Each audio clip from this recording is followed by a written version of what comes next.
Fifth question trigonometry, some applications of trigonometry 9th chapter का fifth question, 9.1 का fifth question है ये। मैं क्वेश्चन यहाँ पे पढ़ता हूँ, आप देख लो। एनसीईआरटी बुक है, ठीक है। A kite is flying at a height of 60 metre above the ground level. Okay. The string attached to the kite is temporarily tied to the point on the ground. The inclination of the string with the ground is 60 degree. Find the length of the string assuming that there is no slack in the string. तो इसका मतलब क्या है? यहाँ पे एक kite है। Kite का मतलब क्या? पतंग। आपको पता है? पता है ना पतंग।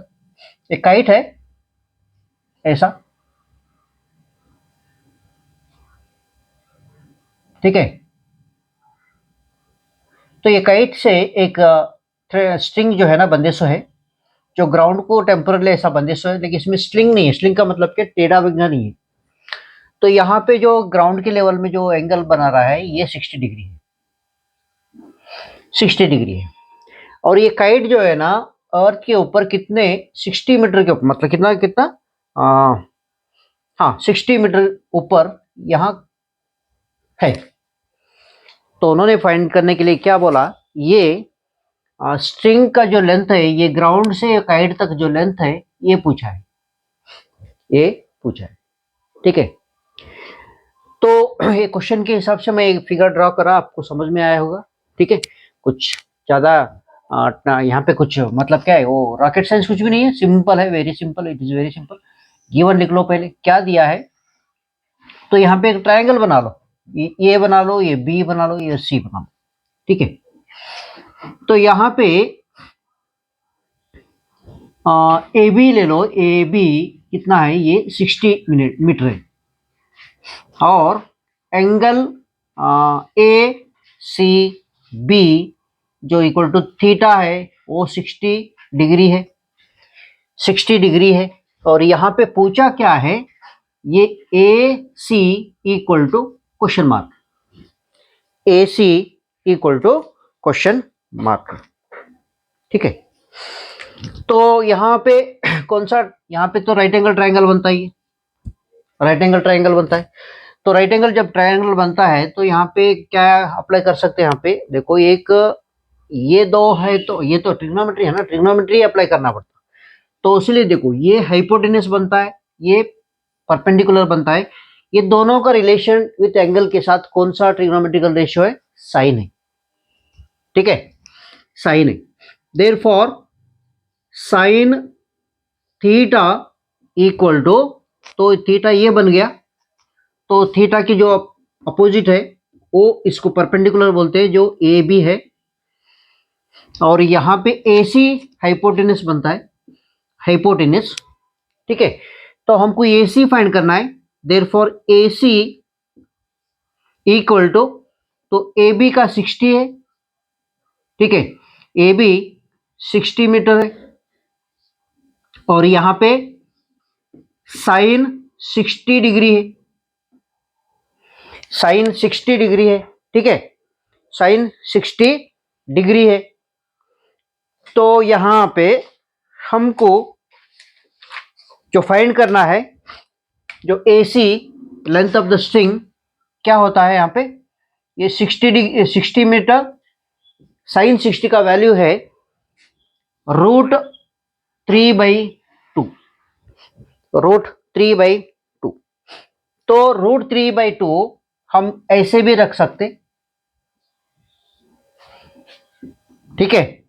AC equal to 60 into 2 divided by 3, divided by 3।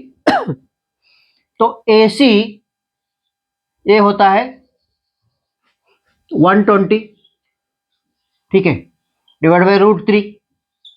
अब यहां पे क्या करना है हमको? यहां पे क्या करना है हमको? देख लो, रैशनलाइजेशन तो कर सकते, या नहीं तो ऐसे भी बना सकते। देखो यहां पे 3 इंटू 40 लिख सकते, ठीक है। 3 इंटू 40 लिख सकते, और ये 3 हो गया। और यहाँ पे 3 को हम डबल रूट 3 लिख सकते हैं ना, ये 40 डिवाइड बाई रूट 3, एक रूट 3 चले गया, तो हमको मिल गया क्या है, 40 इंटू रूट 3 मीटर, जो बनता है स्ट्रिंग का लेंथ।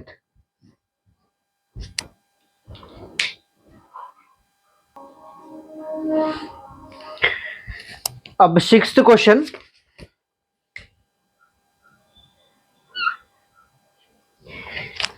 नाइन पॉइंट वन का सिक्स्थ क्वेश्चन मैं पढ़ता हूं, यहां पे देख लो क्या है ये।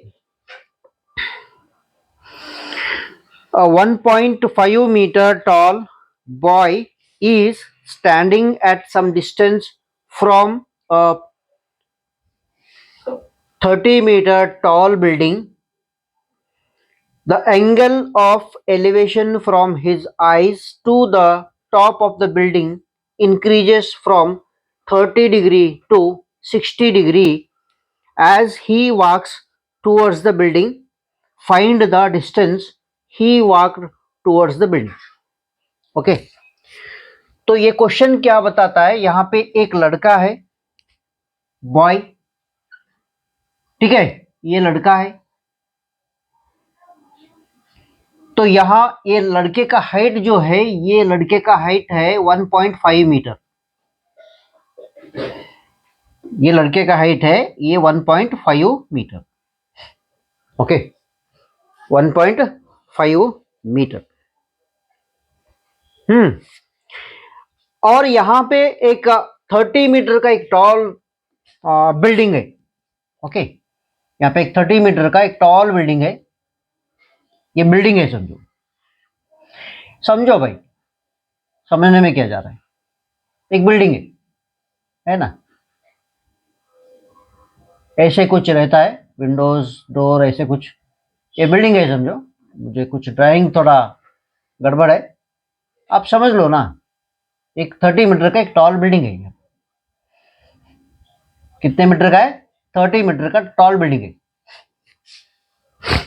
तो जब यहाँ पे लड़का यहाँ कुछ दूरी पे ठहरता है, हाँ पहले थोड़ा दूरी पे ले लो, यहाँ पे लड़का है, ठीक है, ग्राउंड पे वो भी लड़का ग्राउंड के ऊपर ठहरता है, जब बिल्डिंग को देखता है तो फर्स्ट साइड में इसका एंगल बनता है यहाँ आंख से, यहाँ जो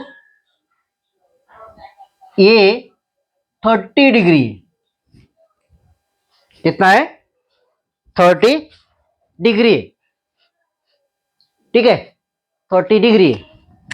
उसके बाद क्या करता है, ये लड़का जो है ना बिल्डिंग की तरफ मुंह होता है, जब बिल्डिंग की तरफ मुंह हो गया समझो, जब यहां पे है,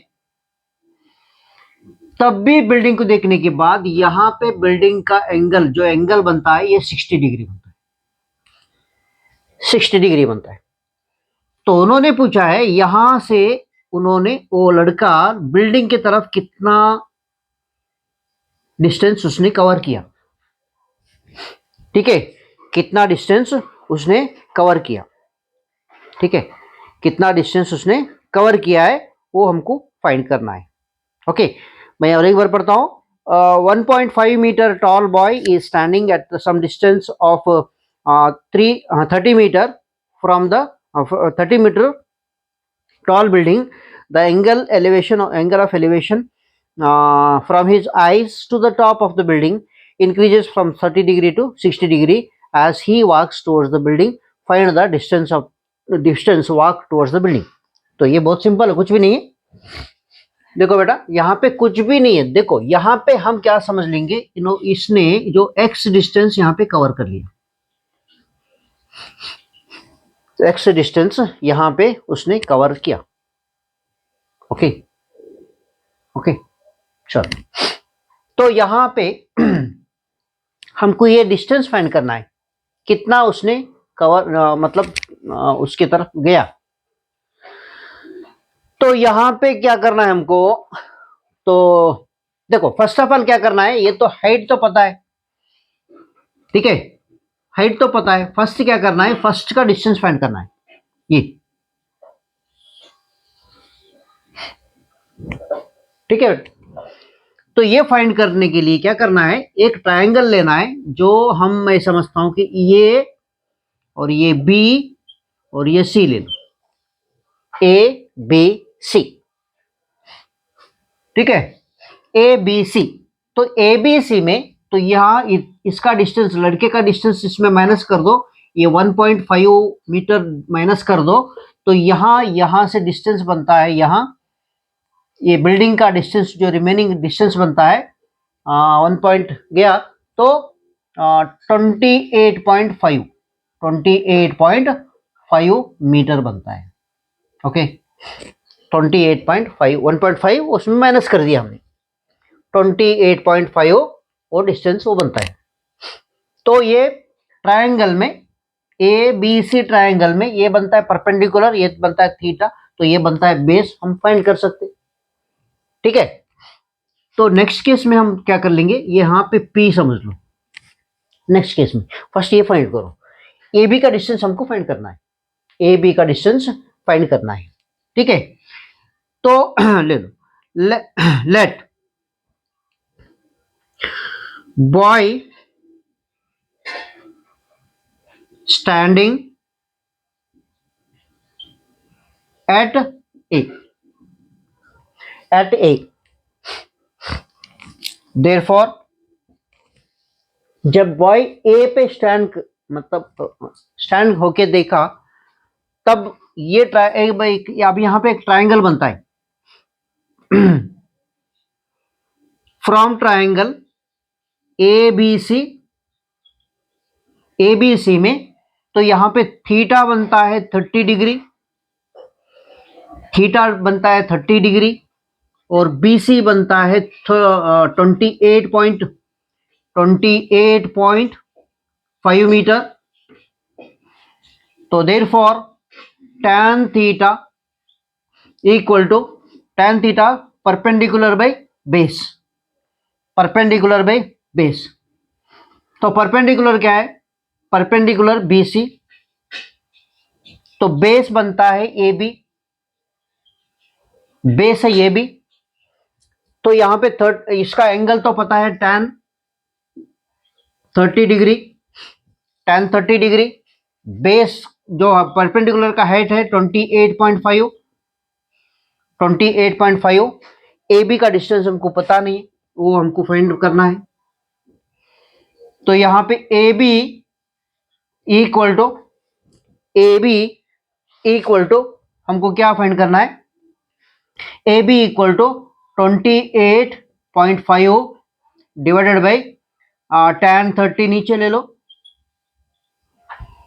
tan 30 नीचे ले लो, तो हमको क्या मिलता है, A B equal to 28.5 divide by tan 30 का वैल्यू कितना होता है, 1/√3। तो ए बी बनता है ए बी, यहाँ पे A B equal to 28.5 into √3, ये मीटर। तो ये ए बी मिल गया हमको, क्या मिल गया, ए बी मिल गया। अब नेक्स्ट केस में क्या फाइंड करना है, let x metre be the distance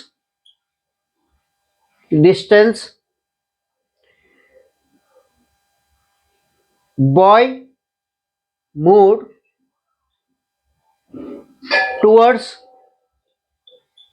building, towards building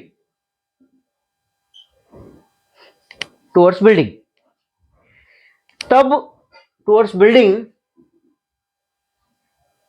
at P, यहां P पे जाके रुकता है, तब क्या होता है, यहां पे एक ट्रायंगल बना सकते हैं, यहां पे बनाए हैं, बना सकते नहीं, बनाए हैं, क्या बनाए हैं, पी बी सी।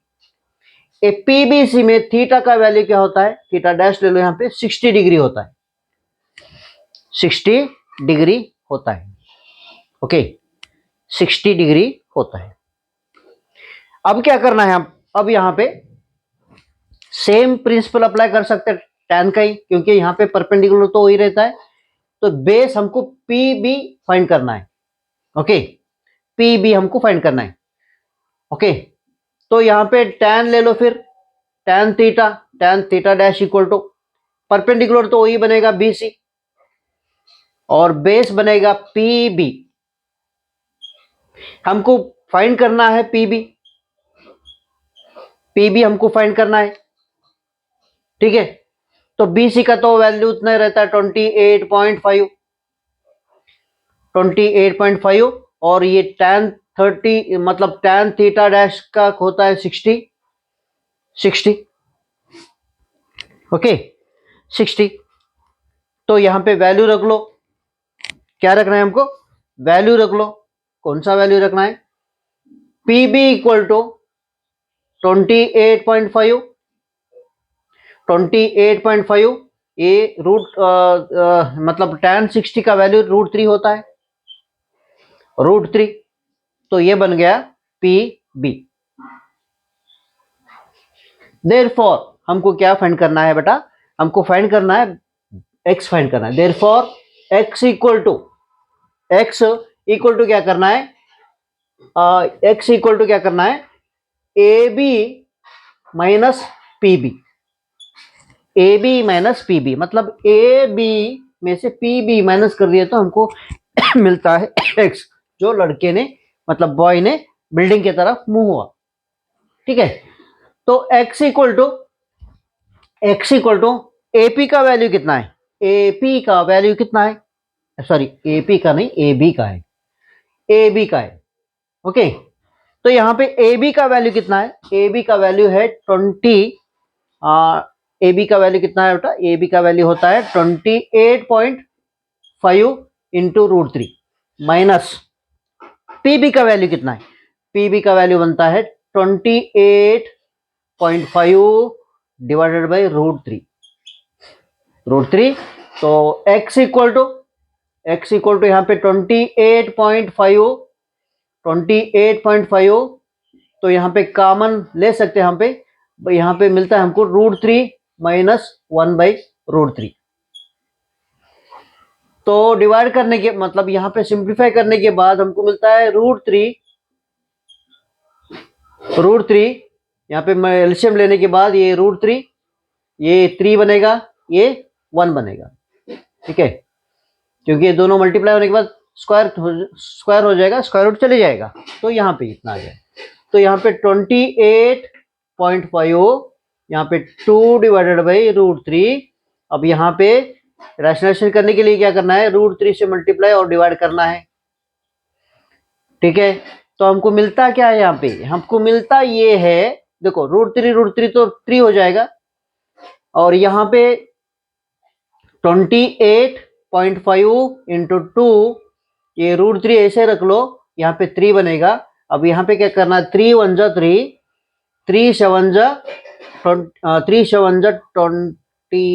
सॉरी 3 7 जा 28 नहीं बेटा, 3 7 जा 28 नहीं होता है, ऐसा गड़बड़ नहीं करना। क्या करना है हमको,